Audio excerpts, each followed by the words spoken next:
ऐसे में विरहा पेश बा कि दर्शन शास्त्र से लिखल गई बा विरहा, बड़ी मौज आई। कहना बा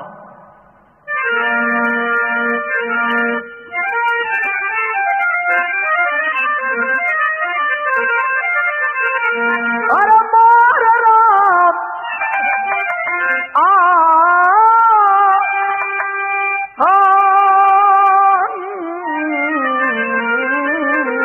हो राम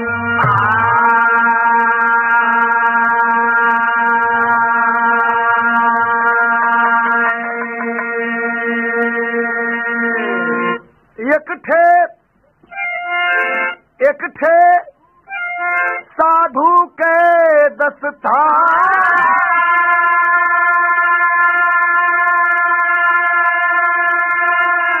पहले एक गांव दरमियान ध्यान धर बोले बाबा सब पंचन के बीच।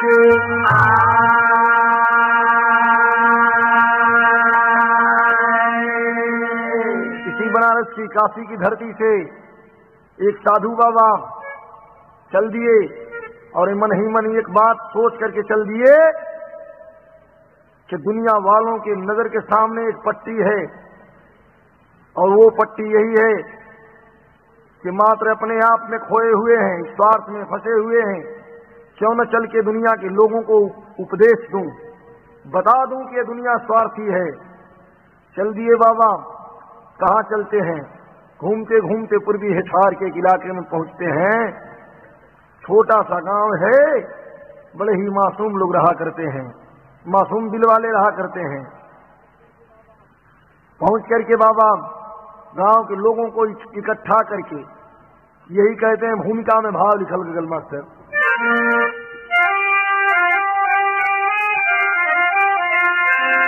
कि अब दुनिया बस्वार्थ जमाना बस्वार्थ, स्वार्थ में कोई न होला, स्वार्थ बपिंजरा सुगनवा बस्वार्थ, स्वार्थ में सब ही हर बचोला। यहाँ पर किसी की हितैषी का हाथ नहीं, स्वार्थ से उठ जाना यही बिटियन के डोला।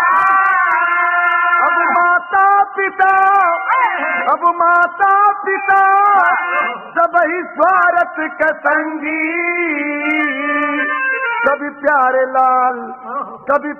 लाल विजयी नयनवा के खोला।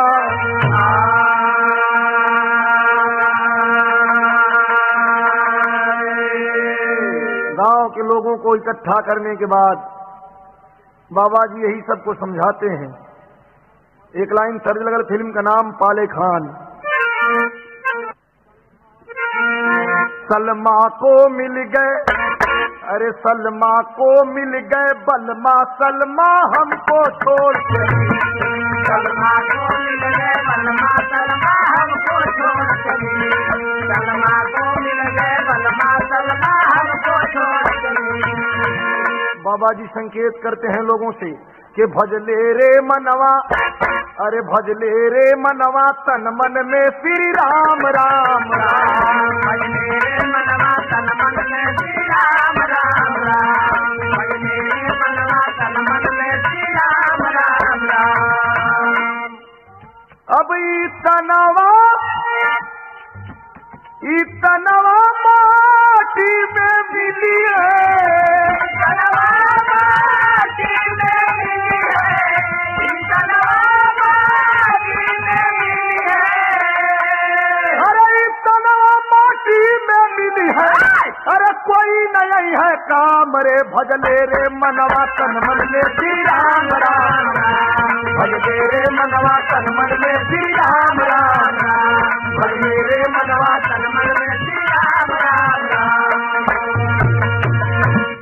बाबा की सुन के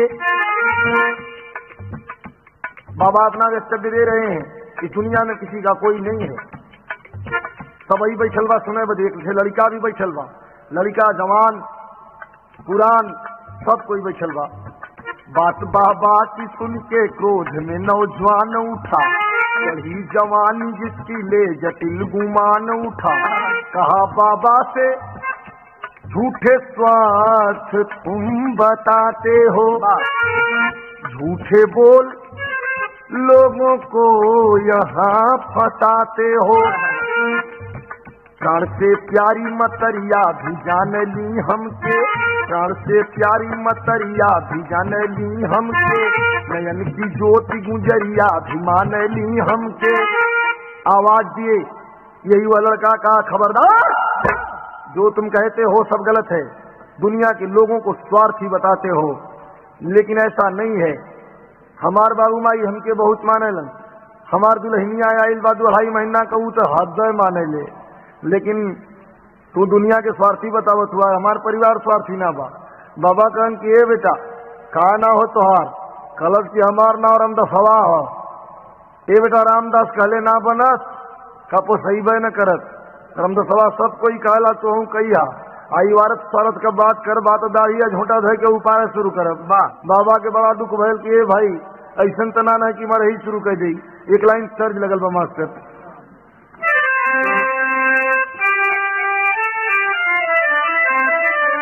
वह गीत बाम हो मेरे बेरी की बेर मत तोड़ो, मेरे बेरी की बेर मत तोड़ो, मेरे बेरी की बेर मत तोड़ो। हो मेरे बेरी की, हो मेरे बेरी की, हो मेरे बेरी की बेर मत तोड़ो, कोई कांटा चुभ जाएगा। मेरे बेरी की बेर मत तोड़ो, कोई कांटा चुभ जाएगा। मेरे बेरी की बेर मत तोड़ो, कोई कांटा चुभ जाएगा। विराह में भाव बम की बात बोला न बबुआ बिगड़ के, बात बोला न बबुआ बिगड़ के, बात बोला न बबुआ बिगड़ के। हो बात बोला न, हो बात बोला न बबुआ बिगड़ के, संभल बाबा कहने लगे। बात बोला न बबुआ बिगड़ के, संभल बाबा कहने लगे। बात बोला न बबुआ बिगड़ के, संभल बाबा कहने लगे। अरे लड़का ऐसे मारा खातिर के दौलत हुए कि तोर जवानी बा का संकेत केलन, तुहरा बाटे जवानी के झोंका, तुम्हारा बाटे जवानी का झोंका, तुम्हारा बाटे जवानी का झोंका। साध के साथ 2 घंटा रोका, साध के साथ 2 घंटा रोका, साध के साथ 2 घंटा रोका। अरे लड़का 1.5-2 घंटा सांस रोका का प्रैक्टिस कर ले, तो के हम बताएं दी दुनिया स्वार्थी बा की ना। सुनते सुनते वह लड़का आग बबूला हुआ, कहा ठीक है, कहते हो आप कि सांस रोकने की प्रैक्टिस तो मैं कर लेता हूं, आपको जाना नहीं है, ये सिद्ध करके आपको जाना होगा कि दुनिया स्वार्थी है। बाबा कहे कि हाँ बेटा मेरा कहना मान ले, वही होगा। बाबा के कथनानुसार वो लड़का चरल बा, साधना साधे लगल, बाबा हो जा अपन कुटी लगा जल। जब साधना साधे लगल तो यहाँ से तर्ज लग गई, वो है तर्ज मास्टर, तर्ज है बाकी कहवा से आवेला बाबा के तिलावा हो, कहवा से आवेला बाबा के तिलावा हो, कहवा से आवेला बाबा के तिलावा हो। कहवा से आवेला बाबा के तिलावा हो, कहवा से आवेला बाबा के तिलावा हो, कहवा से आवेला बाबा के तिलावा हो। अरे कहवा से आवे लाल मैना भाई रे सावरिया, कहवा से आवे लाल मैना भाई रे सावरिया, कहवा से आवे लाल मैना भाई रे सावरिया। विराह में भाव कवि जी लिखले हुए बहुत बढ़िया, का सुनता बचन लड़का साधला साधनावा हो बाबा बारे साध लेता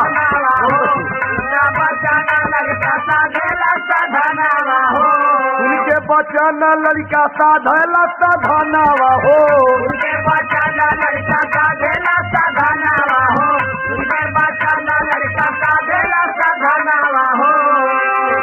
पहुँचल बाबा के कगरिया पहुँचल बाबा के कगरिया बरसले नागरिया हो पहुँचल बाबा के कगरिया बरसले नागरिया हाँ पहुँचल बाबा के कगरिया बरसले नागरिया।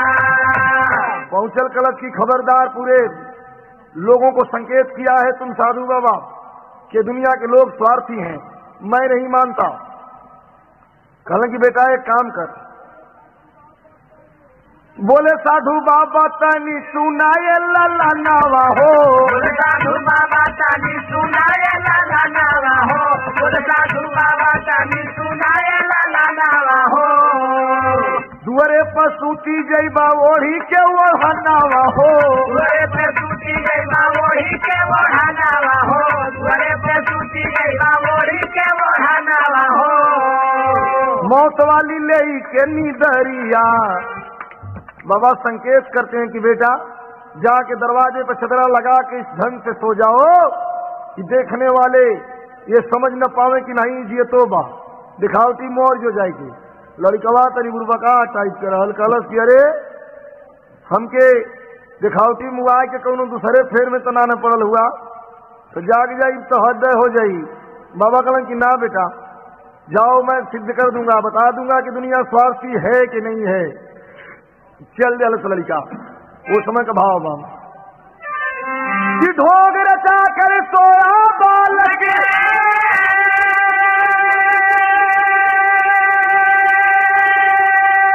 अरे छिपा के सारा भेद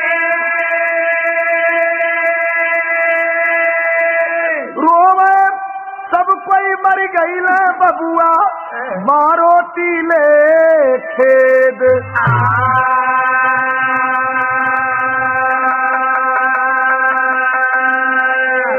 आया और दरवाजे पर रोह लड़का बाबा के कथनानुसार पुरन की बखरी छोड़ के जहाँ हितनाथ के बैठे खातिर खमिया बनल बा वही में जाके चौकी पर सुतल बा।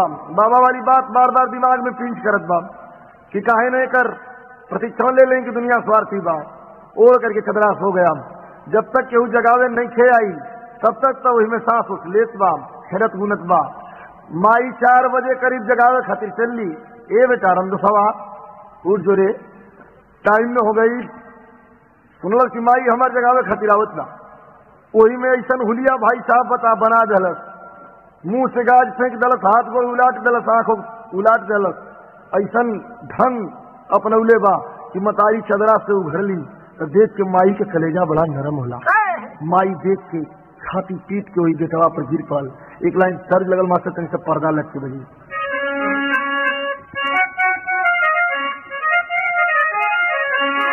वह गीत बा कि अरे कही दा भौजी ये गीत देखा कुछ तो लोग कारण पुरान हो गई लेकिन धून तज कौनो पुरान ना होले अपन अंदाज पुरान होला। एक ननद के जवानी कचकचा के चढ़ गई अपने भौजी से कलश किए भौजी अब बर्दाश्त ना हुई का कहलस गीत लगल मास्टर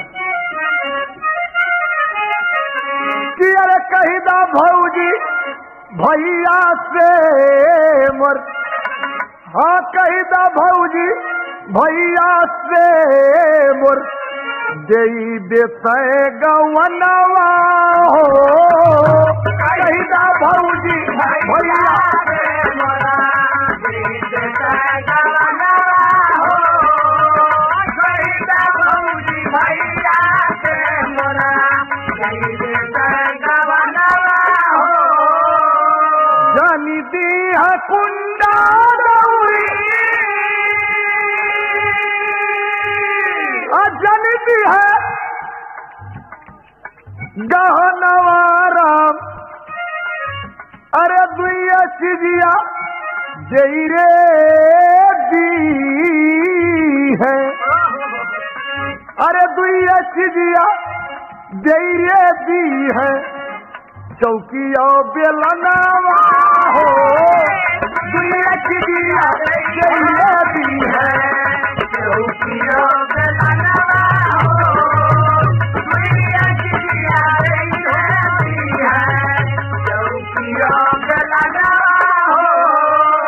रे भाई दू चीज से दहेज का काम पूरा हो जाई का दहेज का काम पूरा हो चाहे मत हमारी देह का काम पूरा हो जाई वो कैसे कल दुइया चिजिया दे रे दी है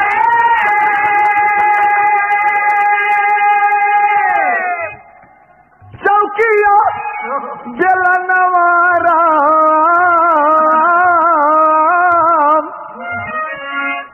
ऊ का होई कलश की लोइया काटत गाल रहीली अरे लोइया काटत गाल रहीली बेलत कहे जो बनावा हो अरे लोइया काटत गाल रहीली बेलत कहे जो बनावा लोइया काटत गाल रहीली बेलत कहे जो बनावा। ये रहा तर्ज बिरहा में भाव बाम रोवत बा मतारी देख के कि अरे रोवैली मतारी आंसू के रोवैली मतारी आंसू भरी के नयना हो रोवैली मतारी आंसू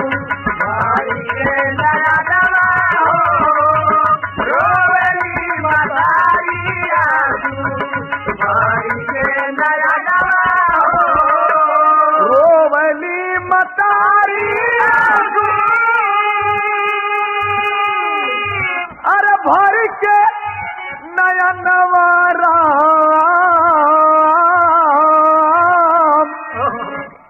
छोड़ के परैले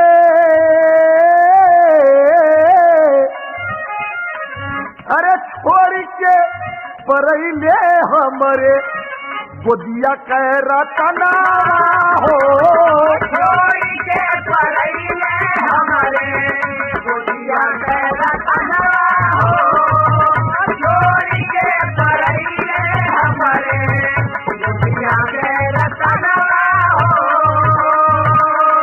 काहे के बदली गई के विधनवारा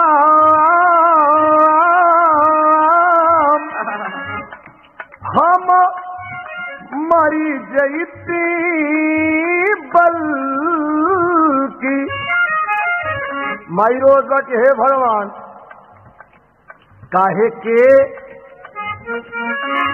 बदली रे गईले माई रोज हे भगवान बल्कि हम ही मर जाई हमार लड़का जी जाओ इतना बतिया कोनो मुगल बा तो चदरा लगा के सुतल बा सुनल लड़का बा कह हाई न देखा हमार माई हमारा खातिर जान दे के तैयार बे ऐसा धुइया कहलत की दुनिया स्वार्थी बाम तो अब बे तैयार हो जाए चल के आप पिटैया शुरू कर दें का लेकिन माई वाली बात खत्म भइल भाई साहब अब तक कहे में हम के दुख होत बात ओके दुरहिनिया के खबर मिलल जन 2-2.5 महीना के आइल बा वही घर में रहत रहल केहू देखले रहल केहू ना अरे बाप रे बाप खबर पड़ल कि हमारा ओर तो गुजरी गईलन चल गईलन छाती पीटत चलल जब छाती पीटत चलल तो बलिया से 22 लट्ठा पूरब के गीत बा वह गीत बा कि गवना करवला ये पियवा घरे बैठवला ये पियवा घरे बैठवला ये पियवा घरे बैठवला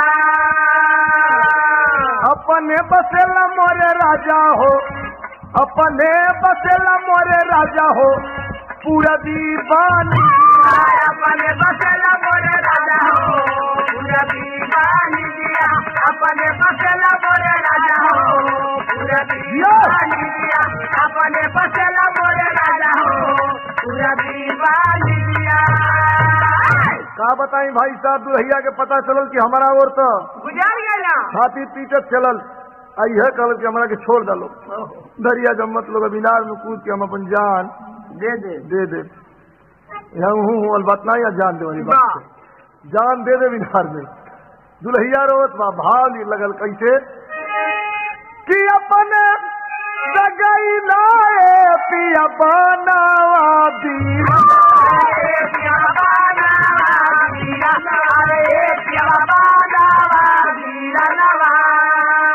गलिया पकू के राजा हो गलिया पकू के राजा हो मधुरी की गलिया पकू के राजा हो मधुरी की रैया गलिया पकू के राजा हो मधुरी की रैया गलिया पकू के राजा हो मधुरी की रैया।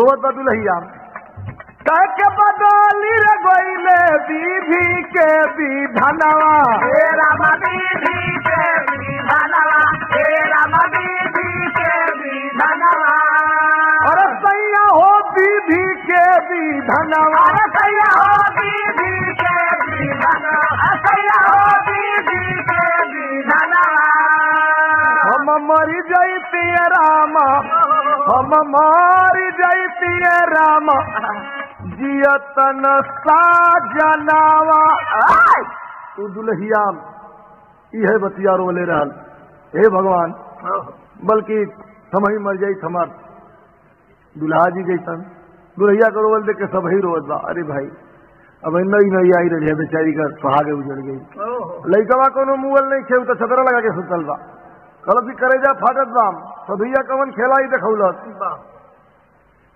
सधुइया कवन खेलाई देखौलस इतना सुनत सुनत बहिनिया का बारी आइल बा बहिनियों यह बतिया कह के रोवत बा बहिनियों यह बतिया कह के रोवत बा तब से हालत बा घर के सब ही लोग रोवत बा कि हम वही मर जाई। साधु बाबा का हवा खराब बा लड़का जाग जाई तो मारी निश्चित है मारी विदेशिया का भाव बा तौले घूमत अइले जोगी बाबा सरैया हो पूछैया कर कैसन सब ही रूडना अगुआ के लोग बाबा से बतावन लागे मर गई अजुआ फलाने के लाना लसिया के देखी बाबा बतिया बतावन लागे कि हम तजियाई देवे मुआ लाना वह बाबा साधु बाबा इलन कहन कि भैया हम तो जिया दे कहन कैसे जिया देवा बाबा कहन कि अरे भाई जिया दे कहल भाई कैसे जिया देवा कहल भाई जिया दे लइकवा सुनल कि वह सधुइया कहता कि हम जिया दे आदमी का भीड़ लगल बा चदरा में से कहल कि या तो उठत तो मुआ दे हालत बड़ी खराब बा। लेकिन यहाँ का बात बा बाबा कहलन की जहर कडी बिया एगो माहूर कडी बिया एक ढक्कन पी ली है हम तो मरी जई है लेकिन जी जई है तू बना। इतना सुन के गांव के लोग भागे पराए लगल जब भागे पराए लगल सब वही कोई के भाई तो जहाँ जहर पिए के है यहाँ मेला वाली से गीत लग गई मास्टर झांटा पर वाली कैसे वह गीत बा से लग गई पर्दा वह गीत बा की बसवरिया में सुगना अरे बसवरिया में सुगना बोलला हरी बसवरिया में सुगना बोलला हरी बसवरिया में सुगना बोलला हरी बसवरिया में सुगना। विरहा में भाव बा सुनल लोग जहर पिए के है सजहरावा की बतिया पर वही पराय हो जहरावा की बतिया पे सबही पराय हो जहरावा की बतिया पे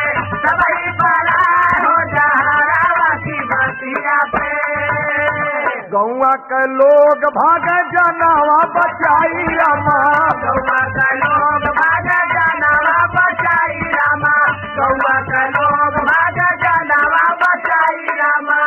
गाँव के लोग एकदम प्लाट खाली कर दिए, मात्र घर के 4 सदस्य बैठल हुए। दुल्हिया कुछ ज्यादा रोज तो बाबा लेके पहुंचने की लाए बेटी पी के मर जा, तो कहलत किया चढ़ली जवानी नाही माटी में मिलई दो बाबा, चढ़ली जवानी नाही माटी में मिलई दे बाबा, चढ़ली जवानी नाही माटी में मिलई दे बाबा। जब नहीं हरावा में, जब नहीं हरावा में दिनवा बिताए हो जहरावा की बतिया पे सबई पर आए हो जहरावा की बतिया पे। बाबू माई सब यह बात कहलस, जब बहनिया के बारी आई तो कुछ न पौलस से कहलस किया जैसे हमार शादी भइली कैसे रही है बाबा, जैसे हमार शादी भइली कैसे रही है बाबा, जैसे हमार शादी भइली कैसे रही है बाबा। हमके विश्वास न, हमके विश्वास न सधुइया तोर बायर जहरावा की बतिया सबई पर आए हो जहरावा की बतिया पे। बाबू माई दुल्हिया बहनिया सब है रोई भल। बाबा डांट करके सवाल रख दिए, आखिरी लाइन में कहना है क्या कि अरे बोले साधु उठ जा चद्दर झार बोला बचावा, के हुए दुनिया में तोहार बोला बचावा, के हुए दुनिया में तोहार बोला बचावा, के हुए दुनिया में तोहार बोला बचावा, के हुए दुनिया में तो के हुए दुनिया में तोहार बोला बचावा, के हुए दुनिया में तोहार बोला बचावा, के हुए दुनिया में तोहार बोला बचावा। कहा कौन तुहार बाप बाटे के बाटे मतारी हो, कौन बाटी खास बहिनिया के बा घर का नारी हो, अरे मान ले बा माया का बाजार बोला बचावा, यही माया में बमाया पतवार बोला बचावा, माया में बमाया पतवार बोला बचावा, माया में बमाया पतवार बोला बचावा। अरे नादान लड़के बता कौन दुनिया में तेरा है, तब उठ के बालक साधु आगे सिरावा झुकावेला, छोड़ी के जहान बेटा जोगावा रमावेला, छोड़ी के जहान बेटा जोगावा रमावेला, छोड़ी के जहान बेटा जोगावा रमावेला। अरे छोड़ी बालक सुखावा दीदार बोला बचावा, भैया तोड़ा लसता नहीं आ कतार बोला बचावा, तोड़ा लसता नहीं आ कतार बोला बचावा, तोड़ा लसता नहीं आ कतार बोला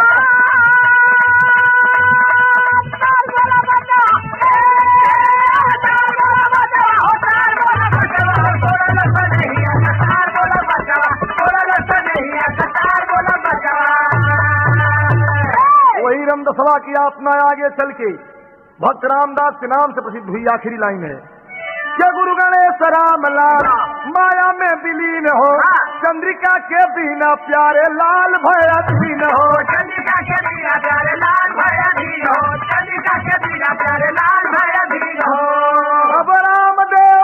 अब रामदेव ठोकलन लीलार बोला बचावा, यही विजयी का प्रेम व्यवहार बोला बचावा, विजयी का प्रेम व्यवहार बोला बचावा।